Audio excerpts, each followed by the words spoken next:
Thank you, June, for setting that up. Here we go. My name's David Simmons, and I'm a lecturer in psychology at the School of Psychology and Neuroscience at the University of Glasgow. You can see my details there. I'm also, I've been doing research on autism and neurodivergence for about 20 years now, just over 20 years. Ed, my son, who will be on the panel, was diagnosed in the early noughties, so I've got lived experience as a parent. And I've probably also got ADHD to add into the mix. Just to give you an example what ADHD is all about, the reason we're late is that we were looking for the keys to the garage. Now, we hunted all around and couldn't find them anywhere, and it turns out we realised that we didn't put the car in the garage last night, and actually the garage keys were inside the car.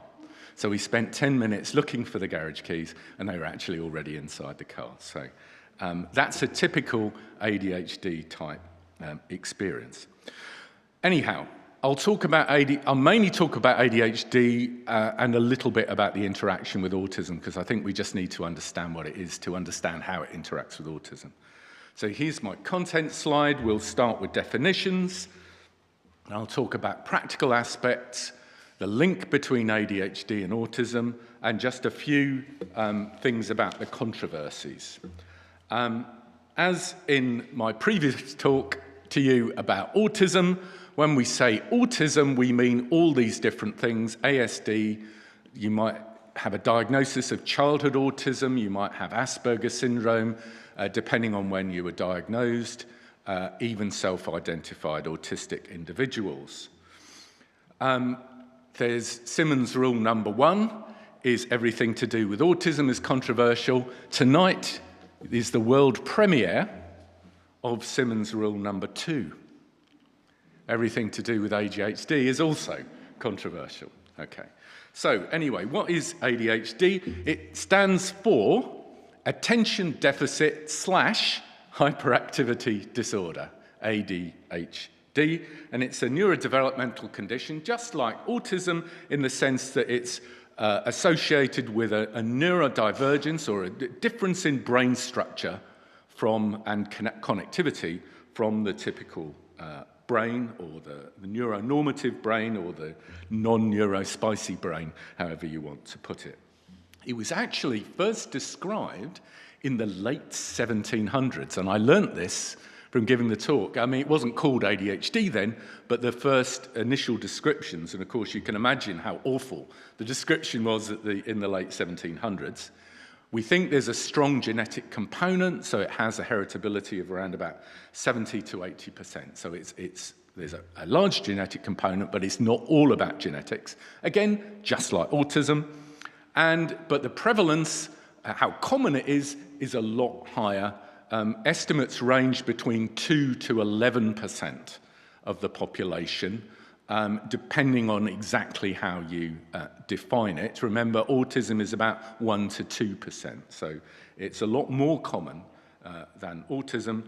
And it is more common in males, just like autism. That's biological males, of course, which is what the star is for, to remind me of. But this is now being questioned as it is with autism. So a lot of things, as you can see, are very similar to what they are with autism. And just as with autism, we have these different approaches which are called the medical and social models. The medical model, which is becoming increasingly outdated, is that ADHD is a disease which should be cured. And fixing the ADHD individual will improve quality of life. But we now adopt more and more the social model, which is just accepting ADHD as a natural variation in neurotype or behavior. Neurotype leads to behavior, and society should adapt to accommodate the differences exhibited by, that should say, ADHD individuals, because I just copied the slide from my autism talk there. And then quality of life improves for all. So there are 2 sets of diagnostic criteria, the DSM-5, TR as it is now, and the ICD-11. I'm not going to go into the details of that because there isn't time. This is the autism definition. You can see there's two components to the medical definition of autism, or autism spectrum disorder, which is the formal medical name. There's social communication and social interaction differences, and what's called restricted interest in repetitive behaviours, which includes things like sensory stuff, the particular interests that people have, repetitive behaviours and things like that. We have a similar sort of dyad in ADHD, but the two elements of the dyad are inattentiveness and hyperactivity/impulsivity. So those are the two separate components that make up ADHD. And there are three flavours. I'll explain what these are in a sec. There are three flavours of ADHD. They're not called flavours, I just call them flavours. That's not a medical term. Predominantly inattentive, which is about 20 to 30% of people with ADHD, which is more common in women and girls, and it's less obvious, so the diagnosis is delayed. Whereas the predominantly hyperactive impulsive, which is probably the one you know about, which is more common in boys and men, it's about 15% of the ADHD population. It's more obvious, so it's diagnosed earlier. And then you have the combined type, which is, the majority, which have both inattention and the hyperactivity, impulsivity. So, what do we mean by inattentiveness? Things like lack of attention to detail or making careless mistakes. That's one part of it. Trouble holding attention on tasks, so just sustaining attention to get something done, whether that's at play or at work, depending whether you're talking about children or adults. You don't seem to listen when spoken to directly. You don't follow through on instructions, or you don't complete things, so you often have lots of unfinished jobs around the house. If that rings a bell, that's a feature of the inattentive ADHD type. Reluctant to do or difficulty organising tasks, reluctant or avoids tasks which require sustained, difficult things that require sustained mental effort, like homework, for example. Often losing things like your car keys or your garage keys, easily distracted and forgetful. So that's the inattentive features of the inattentiveness. And then we also have the impulsivity, hyperactivity.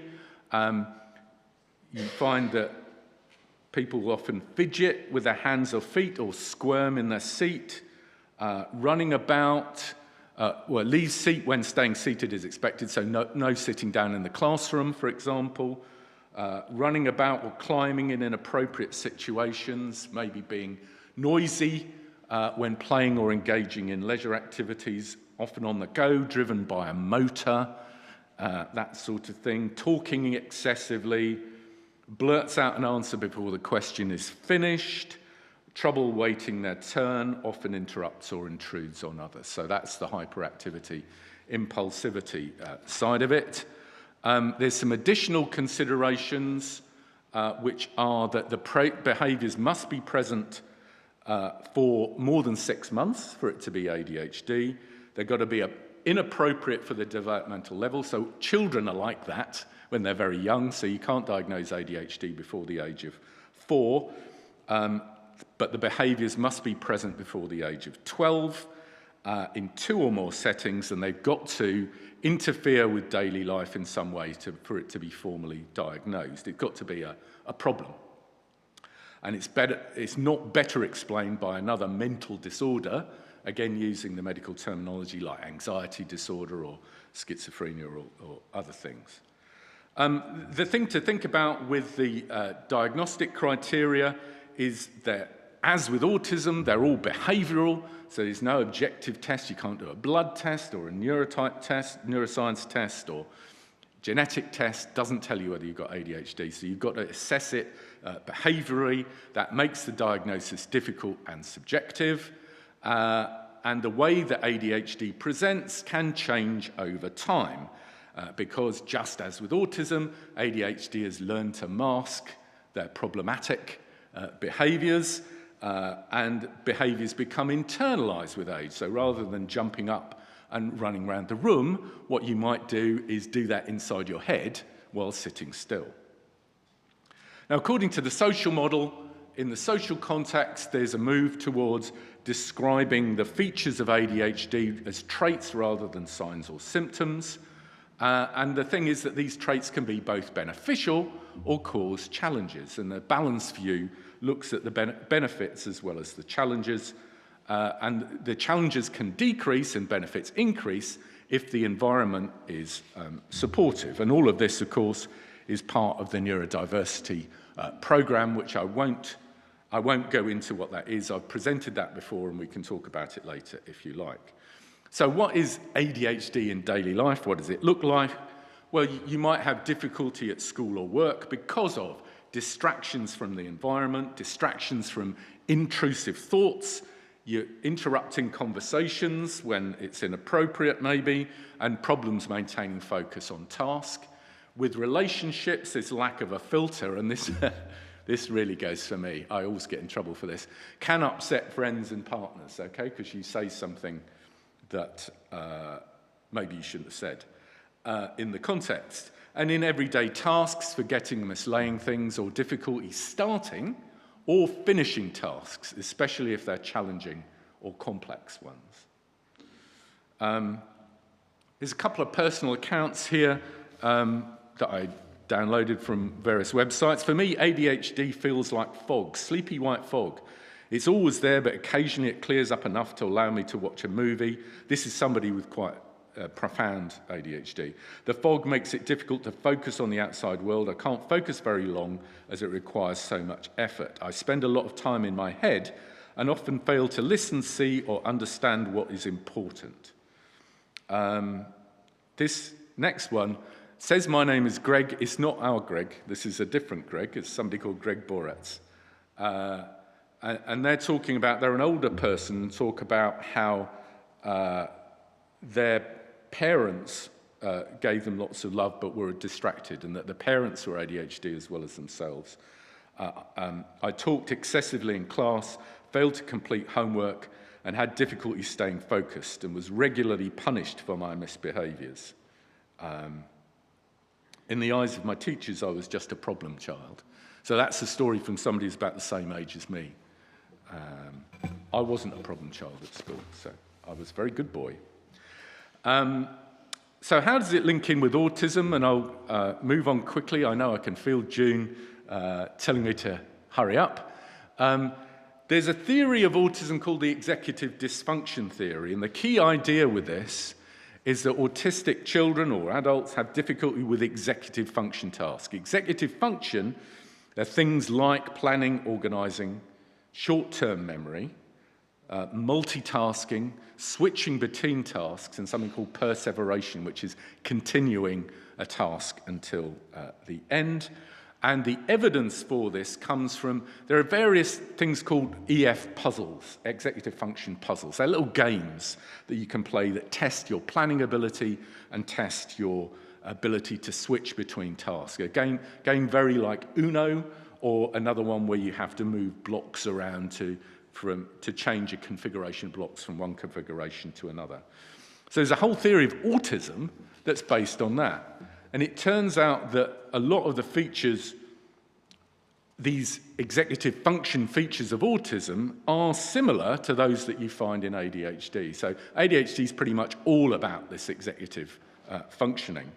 Now, until, I've moved on a slide. Until 2013, about just over 10 years ago, you couldn't, according to the DSM-5 criteria, you couldn't have a diagnosis of autism and ADHD because the thinking was they were too similar to have a dual diagnosis. So you either had autism or you had ADHD, but now a dual diagnosis is possible. In fact, psychiatrists in the UK were already doing that before it was sort of allowed, if you like. And it's been suggested that if you have autism and ADHD, that presents you with a few more challenges than just autism alone or ADHD alone. But of course, there's a big difference between autism and ADHD, which is there's medication for ADHD, but there isn't medication for autism. And the medication can be either stimulatory, like Ritalin or methylphenidate, or non-stimulatory, like Strattera or atomoxetine. The medications work by altering the levels of brain chemicals like dopamine and serotonin, if that means anything to you. So things to do with the reward mechanism. Noradrenaline, not serotonin. But the trouble is that all medications have side effects, and it's not a magic bullet, and it needs to be prescribed alongside non-medical support if it's going to work. And, as I found out preparing for this talk, the quality of the evidence of the effectiveness of medication for ADHD in autism plus ADHD is not very good. So it's not all that clear whether it works properly in autism plus ADHD. We might have some personal experiences to draw on about that in the panel time. Just a couple of extra bits. ADD is an older term for ADHD. So it's not, it was what it was called under the previous diagnostic criteria. There's continual controversy about whether or not ADHD exists. And some people in authority in the medical world in Scotland have called it called like Ritalin a medication in search of a disease and said things about it. Now, I don't agree with that, but that is an opinion that's out there, and you might find naysayers, and there's literature about that. So, and another, beg your pardon. Another thing is, you know, I'm not diagnosed with ADHD. I'm pretty sure I do have it, but how valid is that self-diagnosis? And there's a lot of argument about that. Another thing is, I talked about executive functioning. Maybe a better thing would be to think about executive functions as a separate category of diagnostic category. It's actually not Frith, it's Francesca Happe mentioned that to me in a conversation we had a few years ago. Anyway, so that's me. There's some sources of information for you to check out. I would really recommend the ADHD UK website, which has lots of videos and things, and it's all on the sheets that are on your tables. So I've probably gone on too long, but anyway, that's me.